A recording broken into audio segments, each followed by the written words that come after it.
ಕಾವೇರಿ ವಿವಾದಕ್ಕೆ ಶಾಶ್ವತ ಪರಿಹಾರ ಮೇಕೆದಾಟನ್ನು ಮಾಡಿದರೆ ಮಾತ್ರ ಶಾಶ್ವತ ಪರಿಹಾರ ಆಗುತ್ತೆ. ಇಲ್ಲಿದ್ರೆ ಮಳೆ ಆಗದಿರುವಂಥ ವರ್ಷದಲ್ಲಿ ಈ ಥರ ಸಂಘರ್ಷ ನಡೀತಾ ಇರ್ತದೆ.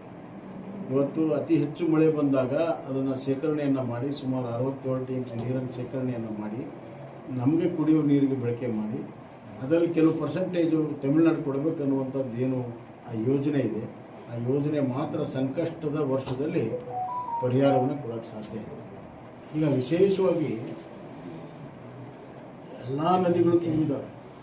ವರ್ಧಾ ನದಿ ತುಂಬಿದೆ, ತುಂಗಭದ್ರಾ ಹರಿತಾ ಇದೆ, ಆ ಕಡೆ ಕೃಷ್ಣ, ಮಲಪ್ರಭಾ, ಕುಮದುತಿ ಎಲ್ಲವೂ ಕೂಡ ತುಂಬಿದೆ. ಆದರೆ ಒಳನಾಡಿನಲ್ಲಿ ಮಳೆ ಆಗಿಲ್ಲ. ಹೀಗಾಗಿ ಕೆರೆ ತುಂಬಿಸುವಂಥದ್ದು ಮೊದಲನೇ ಪ್ರಾಶಸ್ತ್ಯ ಇರಬೇಕಾಗಿತ್ತು.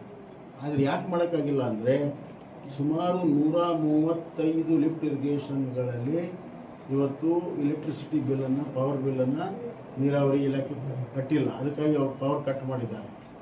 ಮತ್ತು ಅವ್ನು ಸರಿಯಾಗಿ ಮೇಂಟೈನ್ ಮಾಡ್ದೇ ಹಲವಾರು ಲಿಫ್ಟ್ ಇರಿಗೇಷನ್ನ ಎಲೆಕ್ಟ್ರಿಕಲ್ ವ್ಯವಸ್ಥೆ ಸಂಪೂರ್ಣವಾಗಿ ಅಸ್ತವ್ಯಸ್ತ ಆಗಿದೆ. ಹೀಗಾಗಿ ಯಾವುದೇ ಸಿದ್ಧತೆ ಇಲ್ಲದೆ ಇರುವಂಥದ್ದು ಮತ್ತು ಹಣಕಾಸಿನ ಕೊರತೆ ಆಗಿದೆ.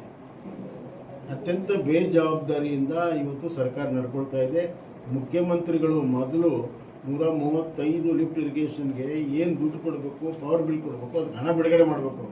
ಸುಮ್ಮನೆ ಭಾಷಣ ಮಾಡಿದರೆ, ಮೀಟಿಂಗ್ ಮಾಡಿದರೆ ಏನಾಗೋದಿಲ್ಲ. ಆ 135 ಲಿಫ್ಟ್ ಇರಿಗೇಷನ್ ಕೆಲಸ ಮಾಡಿದರೆ ನಮ್ಮ ಜಿಲ್ಲೆ ಸಮೇತವಾಗಿ ಎಲ್ಲ ಕಡೆ ಕೆರೆಗಳನ್ನು ತುಂಬಿಸೋಕ್ಕೆ ಸಾಧ್ಯ ಇದೆ.